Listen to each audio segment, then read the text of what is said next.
The Americans are not known to love Chinese. They're not known to love Muslims.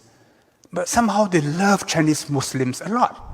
In the question of Xinjiang and the Uyghurs, the US State Department and various British actors are saying that there has been genocide, whilst the leading scholars of the law of genocide, they say that there is no evidence, there is no proof, and that the US State Department should stop using this classification unless it produces the proof.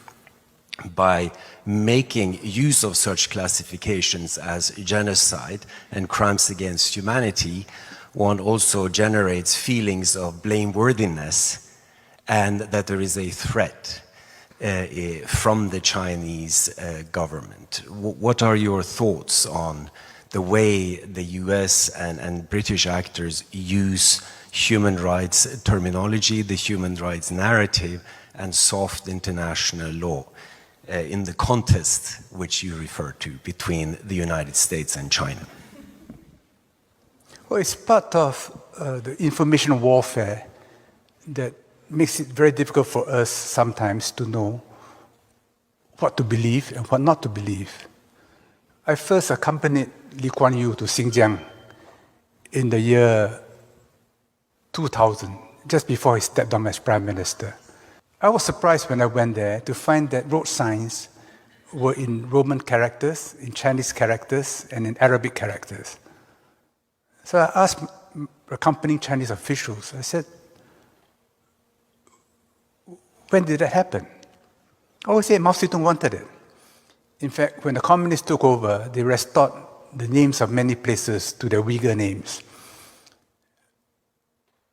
But of course, the Chinese attitude is, you are minority.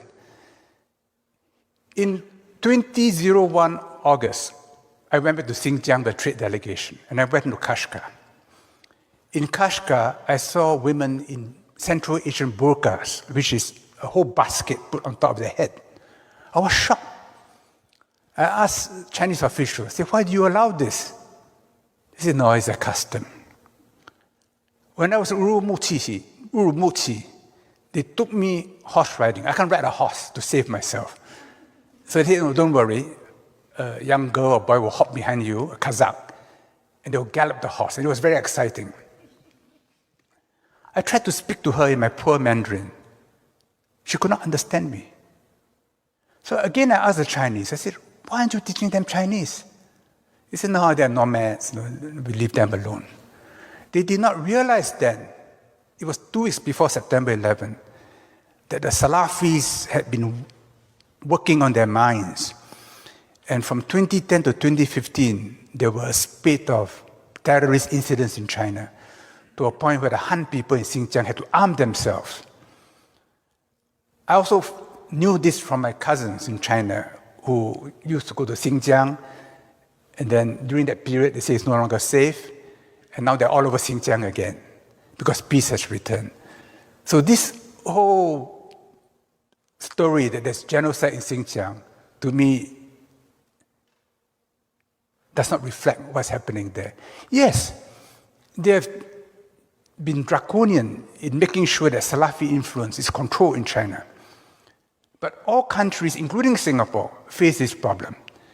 And it's interesting that no Muslim country today has condemned China on the Xinjiang policy. But when I was cruising in Croatia, someone told me what an Italian professor in Chengdu said. It's quite interesting. Take it in the right spirit, you know. He said the Americans are not known to love Chinese. They're not known to love Muslims, but somehow they love Chinese Muslims a lot. So that's my answer to your question.